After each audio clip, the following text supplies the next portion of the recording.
Ya, halo sahabat paru sehati. Jadi pada kesempatan kali ini ya, kita akan mencoba membuat laporan kasus ya, di mana pada kasus ini menurut kami cukup menarik ya, karena sangat jarang ya yang bisa kita temukan, khususnya kita yang masih bertugas di fasilitas kesehatan atau rumah sakit yang pemeriksaan penunjangnya masih sangat-sangat terbatas ya, termasuk di rumah sakit kita ya. Dan ini adalah video perdana yang coba kami upload di channel YouTube kami ya. Jadi nanti mohon teman-teman untuk bantuan like and subscribe-nya ya. Karena kedepannya di channel kami, yaitu channel Dokter Paru Sehati, akan sharing ya atau mengupload beberapa video terkait manajemen ilmu penyakit paru ya, termasuk salah satunya yang kita coba buat ini yang perdana ada terkait laporan kasus. Nanti mungkin ke depannya terkait bagaimana video-video tentang gambaran foto ronsen pasien ya, tentang tata laksana penyakit-penyakit paru lainnya. Baik, coba kita fokus pada kasus ini. Jadi pasien ini dilaporkan kami terima pada tanggal 21 Maret ya. Dilaporkan dari teman-teman IGD, menerima pasien rujukan dari Puskesmas Woso ya, datang dengan keluhan sesak napas ya, juga mengeluhkan batuk tidak berdahak. Kemudian keluhan ini sesaknya dirasakan sejak pagi, kemudian kemungkinan memberat, dan di sini kita bisa lihat bahwa pasien juga pos penurunan kesadaran ya pada saat tiba di Puskesmas Woso ya. Eh, Kemudian pasien tersebut eh, ada nyeri perut kanan atas ya, nyeri perut kanan atas. Kemudian juga pasien ada nyeri kepala ya, BAK sejak malam, kencingnya sedikit, terputus-putus dan berwarna kuning pekat. Kemudian BAB tidak ada keluhan. Nah, kita bisa lihat di sini riwayat penyakit dahulu ya. Jadi ternyata pasien ini sudah pernah dirawat 10 hari yang lalu ya dengan diabetes yang sudah diberikan insulin, kemudian dihentikan oleh istri pasien 3 hari yang lalu ya. Kemudian saat pasien datang ini pasiennya sudah sadar ya. Kemudian tekanan darahnya kita bisa lihat agak rendah, dan bisa lihat di sini saturasinya ya, eh, kondisi hipoksemia ya, itu 88%. Kemudian dari kepala pasien tampak anemis dan ikterus ya. Kemudian kita bisa lihat pemeriksaan faring, torak ya, vesikuler, tidak ada ronchi wheezing ya. Kemudian kesan abdomen, shuffle ya. Nah, di sini yang bisa kita lihat bahwa ada nyeri tekan regio hipokondrium dextra dan epigastrik, dan pembesaran hepar ya.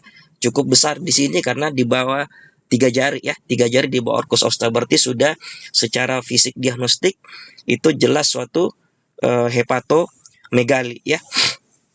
Kemudian pemeriksaan neurologis ya, semua dalam superior terbatas-terbatas ya, agak lemah memang pasien kemungkinan. Kemudian diagnosa kerja di saat DGY yaitu pasien pos penurunan kesadaran, kemudian sesak dan sepsis, general weakness ya, dan jaundice pro evaluasi ya. Nah, kemudian kita bisa lihat di sini ya hasil laboratorium ya.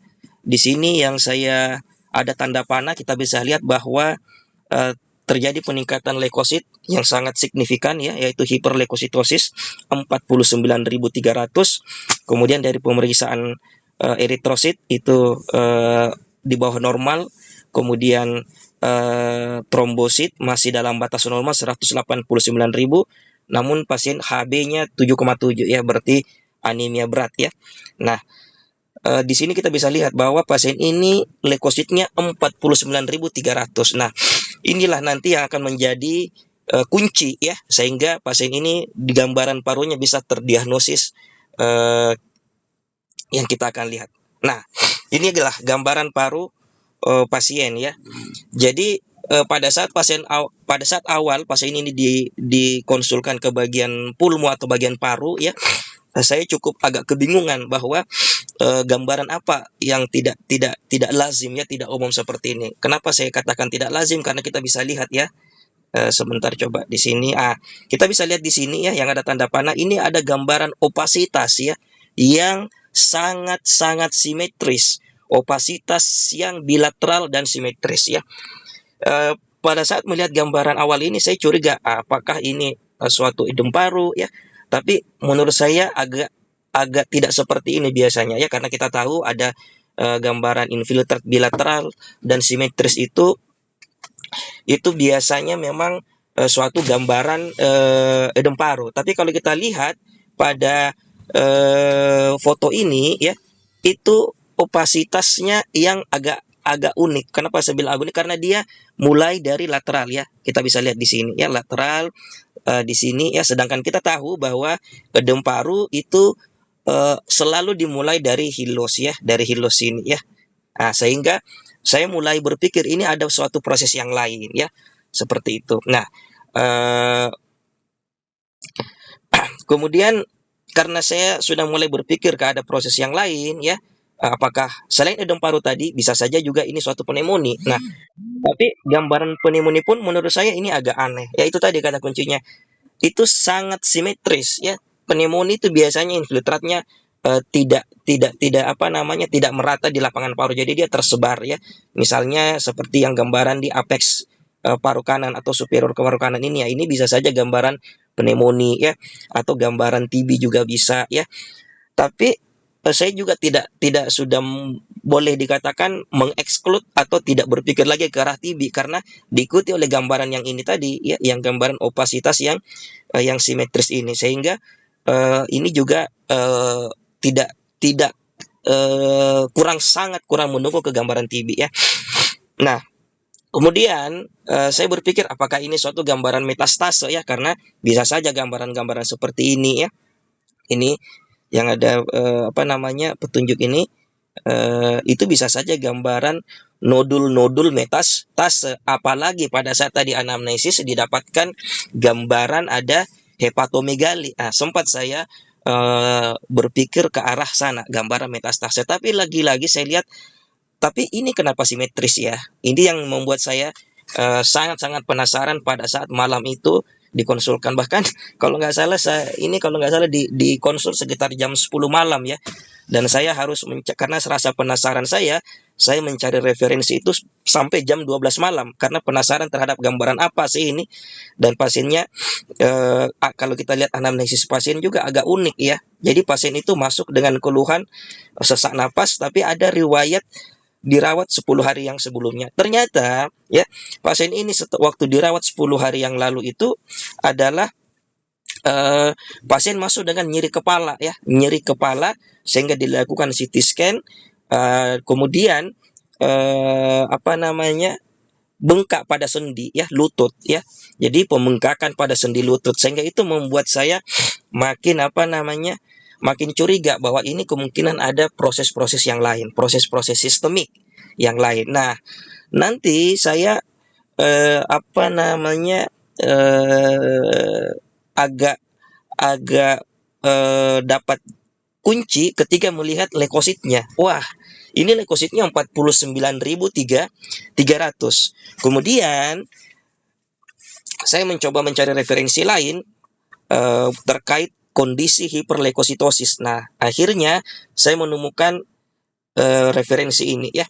Jadi hiperleukositosis ini merupakan kegawatan hematoonkologi ya, ditandai dengan lebih dari limfosit okonya lebih dari 100.000 ya. Kemudian kita bisa lihat di sini gambaran apa namanya, akut leukemia itu jika lebih dari 100.000 ya. Kemudian ada gambaran ALL ataupun AML. Kemudian yang menarik di sini adalah anamnesis pasien ya. Kita bisa lihat pasien dengan gejala-gejala. Jadi pasien ini dicurigai ke arah leukemia ya. Tapi meskipun nanti secara pemeriksaan di rumah sakit kita tidak bisa membuktikan itu ya, karena tidak ada pemeriksaan sampai ke arah BMP ya, atau bone marrow. Tapi secara klinis kita bisa lihat pasien pucat ya. Kemudian penurunan berat badan, anemia. Nah, ini nih, nyeri sendi ya. Ini kita bisa lihat bahwa ada nyeri sendi ya. Nah, kemudian lagi pembesaran ini organomegali ya yang terdapat pada pasien. Jadi pasien itu adalah sempat teraba heparnya tiga jari di bawah arkus costa ya. Nah, kemudian di sini gejala leukostasis ya. Kesadaran menurun ya, sesak napas ya, dyspnea ya, seperti itu. Kemudian terjadi juga gangguan urin pada pasien ini. Tadi dilihat di analisis bahwa pasiennya kuning sangat pekat ya. Cuman memang pasien ini tidak terlalu kita lakukan pemeriksaan lebih lengkap ya, karena pasien ini kurang dari 24 jam ya tidak bertahan, dan pasiennya memang meninggal di ICU pada saat subuh hari ya, sehingga tidak bisa kita lakukan pemeriksaan yang lebih lengkap. Tapi kita bisa lihat bahwa secara anamnesis gejala-gejala hiperleukositosis ini yang kemungkinan merupakan suatu gejala leukemia ya, ini semua terdapat di pasien ya, pucat ya, nyeri sendi, organomegali ya, nyeri kepala sampai dengan kesadaran menurun ya. Kemudian di referensi lain juga yang saya temukan ya, ini ada beberapa clinical presentasi ya, alter mental status ya, neurologi defisit ya, headache ya, ini kita bisa lihat nyeri kepala ya, nyeri dada, shortness of breath ya. Sehingga saya sangat yakin ya, cukup yakin bahwa gambaran ini adalah suatu gambaran pulmonary leukostasis ya, karena berdasarkan anamnesis pasien tadi ya, kita bisa lihat ya, jadi pasien didapatkan nyeri pada kepala ya, kemudian pusing ya, sulit BAK. Ini sulit BAK sejak malam atau kencing sedikit terputus-putus. Teman-teman bisa lihat tadi ada gejala apa? Ada gejala oligouri ya, ini onuri ya. Kemudian nyeri sendi. Memang pasien awalnya masuk itu dengan nyeri sendi dan nyeri kepala ya. Jadi ini sangat-sangat sangat-sangat sesuai dengan gejala-gejala hyperleukositosis. Namun memang pada pasien ini ya, dari pemeriksaan sel-sel darahnya ya, kita tidak bisa tegakkan suatu akut leukemia ya, karena kita tidak bisa lakukan pemeriksaan bone marrow ya, tapi secara klinis cukup meyakinkan ya, adanya gejala-gejala pucat, nyeri sendi ya, organomegali yaitu dalam hal ini hepatomegali ya, kemudian oliguuri atau sampean uri ya. Kita bisa lihat tadi gejala pasien disampaikan bahwa sulit BAK sejak malam, kencing sedikit ya, sehingga gambaran foto ronsen ini ya cukup meyakinkan suatu gambaran pulmonary leukostasis ya. Nah, sehingga ini salah satu contoh bukti bahwa bagaimana foto ronsen paru itu bisa memberikan gambaran yang banyak kemungkinan penyakit ya, atau yang kita sebut dengan the great imitator ya. Kalau kita tidak melakukan analisa secara menyeluruh ya, maka kemungkinan pasien dengan gambaran foto ronsen ini kita sudah hanya mendiagnosa sebagai pneumonia atau TB atau mungkin suatu tumor paru. Tapi kalau kita lebih melihat secara komprehensif suatu kasus, suatu pasien ya, bagaimana gejala-gejala ya, apa yang dialami, gejala-gejala sistemiknya ya, itu maka bisa kita dapatkan gambaran-gambaran penyakit-penyakit paru yang mungkin bukan hanya sebatas pneumonia, tumor ataupun TB ya.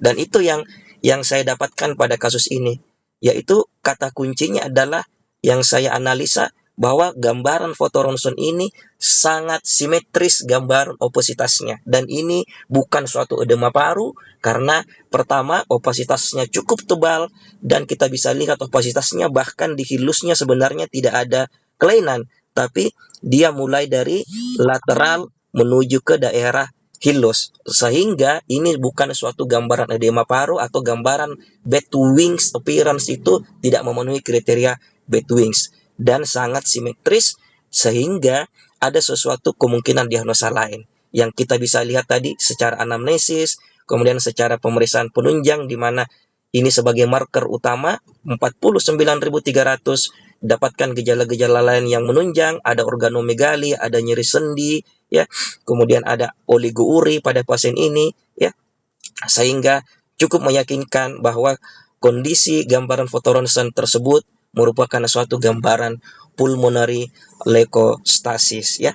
Nah, kemudian kita bisa lihat lagi, ya, bahwa pasien ini kan dikatakan pos penurunan kesadaran, ya. Mungkin juga sebenarnya apalagi pasien riwayatnya memang waduh dirawat sebelumnya itu memang ada nyeri kepala, cuman saya tidak dapat data CT scan-nya yang dilakukan tersebut. Saya nggak tahu apa yang gambaran itu di CT scan sebelumnya, tapi kita bisa lihat bahwa bisa saja juga terjadi leukostasis di bagian cerebral vaskulernya, ya, sehingga itu juga yang membuat pasien tersebut nyeri kepala. Tapi untuk gangguan tersebut, ya, mungkin sejawat dari neuro, ya, yang lebih paham apakah ada kemungkinan juga suatu kondisi yang kita sebut dengan leukostasis di cerebral. Tapi kalau paru gambarannya ini jelas, ya, pulmonary leukostasis, ya.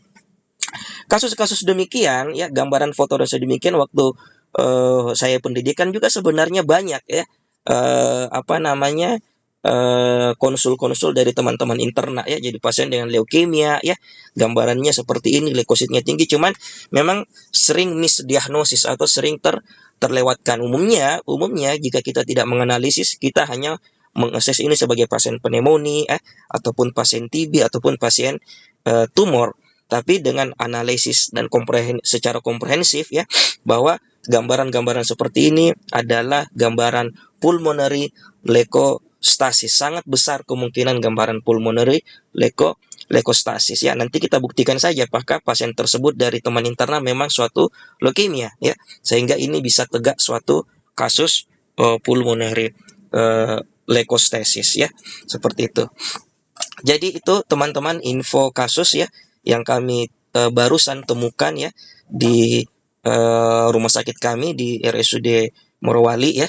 Semoga, ya, info atau share kasus-kasus ini, ya, bisa memberikan sedikit gambaran kita, ya, terkait pemahaman gambaran foto ronsen ilmu penyakit paru. Dan satu hal juga sebagai prinsip bahwa jika terdapat gambaran foto ronsen yang sistemik, yang bilateral, ya, seperti ini, itu umumnya kelainannya bukan sumber dari paru, tapi kelainan dari sistemik, ya, dari ekstra pulmonal, seperti itu, ya. Itu kata kunci. Jadi kalau gambaran foto ronsennya bilateral, ya, baik itu efusi, ya, ataupun opasitas yang bilateral, apalagi sangat-sangat simetris seperti ini, ya, itu umumnya itu kelainannya di ekstra pulmonal, ya, seperti itu. Baik teman-teman, saya rasa itu saja untuk kasus perdana yang kami sempat share ini, ya. Semoga kedepannya masih banyak kasus-kasus yang cukup menarik, ya, yang bisa kami share ke saluran YouTube kami, ya. Jadi mohon bantuan sekali lagi teman-teman, ya.